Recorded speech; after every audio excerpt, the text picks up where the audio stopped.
Hello， 大家好，我就是空调界里边最帅的男人，我叫空调小哥。今天我们来干一个事儿啊，这个事儿呢有点稀奇，但是稀奇呢也不太好干。等一下带大家看一下啊，这个是我们之前卖给客户的美国空调啊，然后他之前这个管子啊，顾客要求我们从这个烟筒里边出来，然后由于他现在店里边装潢了，所以说呢，我们要把这个管子给它抽进去，从别的地方重新开一个洞，然后再把它管子抽上来。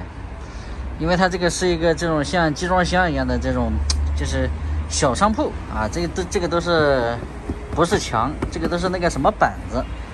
这是一台定频的空调，我们还是先把它这个四通阀给它下掉它啊，这样先把这个制冷剂啊给它收起来。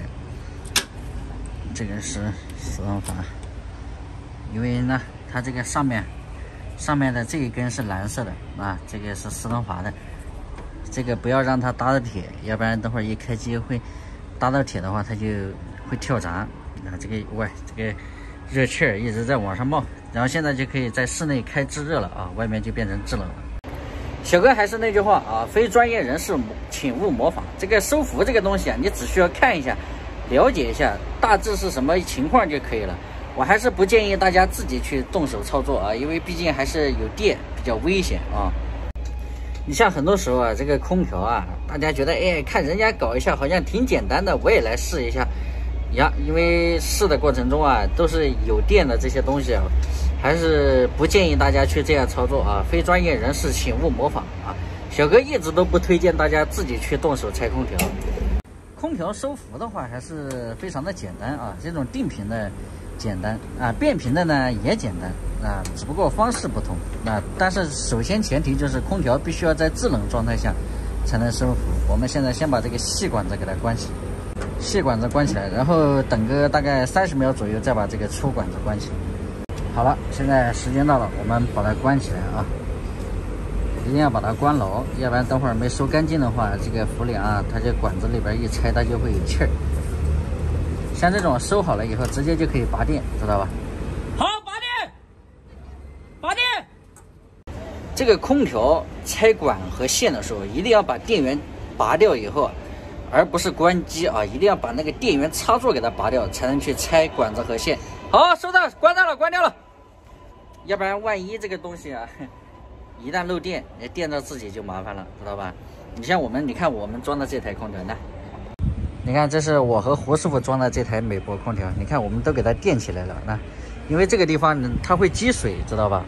你看，我们给它用2根钢管，不是钢管，是角铁给它搭起来了。你像隔壁这台，它就没有弄。这可以提醒，也可以不提醒，不能代表它这台就不好啊。只是说这样的话，我们想的比较多。哟，老板，你这行不行啊？你慢点。没事。我跟你说，你把那个就把那个管子给绕过那个风扇就行了。我要用那个风扇。绕过风扇？啊，我要开那个风扇。哦，你的意思就中间那个是个风扇？对啊。哎，然后我们管子的话，可以从旁边的铁皮开个洞出来，对吧？对啊。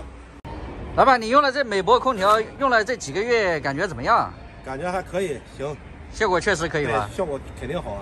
你开玩笑，它压缩机用的不错。是的。按老板的意思，玩就在这边开动。主要这个有点高，你慢一点。我主要是下雨滑，我看着你这个有点玄乎，慢点啊。我等会儿我下去，我还得爬下去嘞。一开始我们为什么会这样走呢？是因为之前这个排风扇，老板他说这个排风扇装的多余啊，基本上都用不上，说白了就是不用。我说那我们重新开个洞吧，他又这个从别的地方，一开始讲实话，他也是怕破坏啊，破坏美观不好看，而且反正也用不上。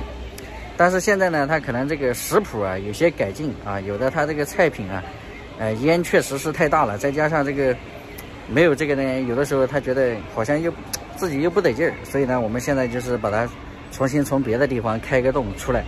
当然，如果一开始这样开的话就好了，因为开这个洞对于我们来讲，这很快，因为用那个手枪钻一打，它这个是那个铁皮的，一打很好打一个洞。反正就是这个怎么说呢？一开始谁也没想到这么多问题，但是也没关系啊。既然做了人家这个生意，第二次给人家搞好也是可以的，只要顾客满意就可以了，对吧？这个也是双方协商的一个问题。这管子下来了啊，这个洞也开好了，马上我们从这儿出来，然后给它接上去就 OK 了。好了吗？我上面管子够长了，管子够长，正好够接了。啊，等一下把这个破的全部重新给它包一下，包一遍。啊，虽然说小哥这个塌的有点丑啊，但是塌的是相当的厚实啊，给它重新也包扎了一下啊。到这边呢没有那个原来的扎带了，这包个黑色，所以这个地方没人看得到，但是我们还是要给人家包好啊，塌好。这个活呢也就算这样完成了啊。但是这个那句话怎么说来着？啊，有错就要认，挨打就要立正啊。不管这个之前是怎么装的，是顾客的错也好。我们的错也好，谁的错已经不重要了啊！重要的是我们现在把它搞好，让顾客满意，我们自己心里也舒服啊，就是这么个情况。喂，老板，这个大饼好吃哦。是不是这个在下面？哎，对，上去就行了。哎，对，你自己要学着上啊，要不然我们万一下次没来，你自己还不好洗。这顾客也是非常的客气啊，大饼。然后我们做事呢，也是让顾客满意，人家才会请你吃这个啊。行吧，本期视频就到这里啊，喜欢的记得点个关注，我们下一期再见，拜拜。